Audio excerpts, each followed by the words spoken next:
Of Japanese people abducted by North Korea are mourning Abe.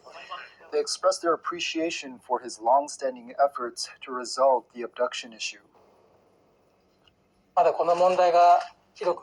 He was busy dealing with the issue with members of the Families Association from a time when the issue was not widely recognized. He was one of our benefactors and one of the people who publicized the issue. People in the region devastated by the 2011 earthquake and nuclear disaster have fond memories of Abe. The late Prime Minister visited the Northeast many times and spoke with victims there.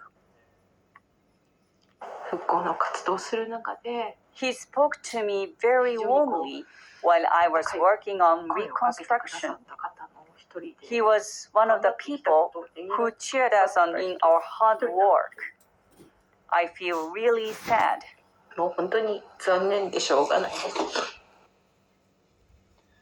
Leaders and politicians around the world have condemned the attack and offered condolences over Abe's death.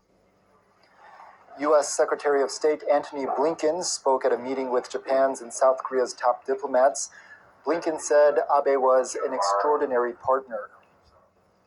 It's shocking. It's profoundly disturbing in and of itself. It's also such a strong personal loss for so many people. The South Korean presidential office said the country's leader, Yoon Suk-yeol, sent a letter of condolence to Abe's wife, Akie. It expressed sympathy to the family and to the people of Japan. It says the attack cannot be tolerated. European Commission President Ursula von der Leyen wrote on Twitter that Abe was a champion of the multilateral world order. She said this brutal and cowardly murder of Abe shocks the whole world. British leader Boris Johnson posted a message on Twitter in English and in Japanese. It called the news incredibly sad and said Abe's leadership will be remembered by many. Johnson also addressed Abe's family and the Japanese people, saying, "The UK stands with you at this dark and sad time."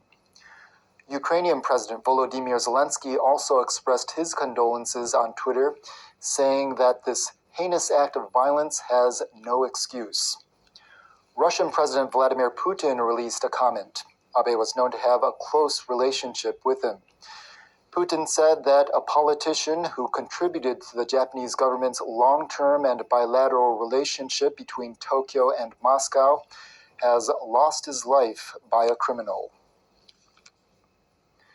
People around the Asia-Pacific region have been also shaken by the news that the former Japanese Prime Minister was shot and killed. India's Prime Minister Narendra Modi called Abe one of his dearest friends. He posted several messages on Twitter sharing a recent photo with Abe. He said the former Prime Minister was always passionate about strengthening India-Japan ties. Modi said the whole of India mourns with Japan and stands in solidarity with our Japanese brothers and sisters in this difficult moment. Australian Prime Minister Anthony Albanese said in a statement that under Abe's leadership, Japan emerged as one of Australia's closest and most like-minded partners in Asia. He called it a legacy that endures today. Albanese added that the Quad Partnership and the Trans-Pacific Partnership Agreement are in many ways the result of Abe's diplomatic leadership.